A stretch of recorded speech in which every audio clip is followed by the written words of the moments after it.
Well, today, President Biden is set to meet with members of the Congressional Black Caucus who are asking him to help support for police reform. So this comes one day after the funeral of Tyre Nichols, the black man who died days after video was showing that he was brutally beaten by Memphis police officers. ABC's Em Nguyen is following this story.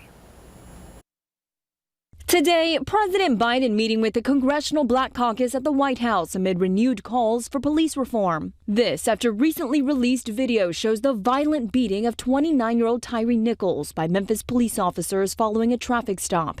He died 3 days later. One must ask, was not it in the interest of keeping the public safe that Tyre Nichols would be with us here today? Vice President Kamala Harris at Nichols' funeral Wednesday, vowing to stay committed to cracking down on police brutality. We demand that Congress pass the George Floyd Justice and Policing Act. Joe Biden will sign it.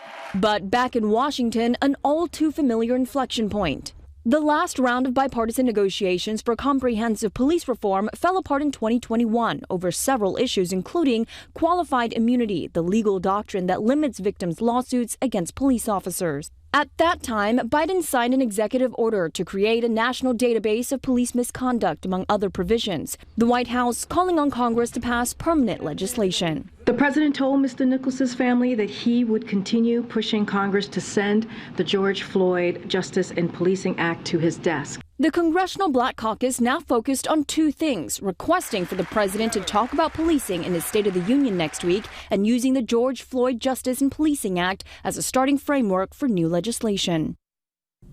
The parents of Tyre Nichols accepted an invitation to attend President Biden's State of the Union address next week. House Democrats plan to reintroduce the George Floyd Act right after the address. Em Nguyen, ABC News, Washington.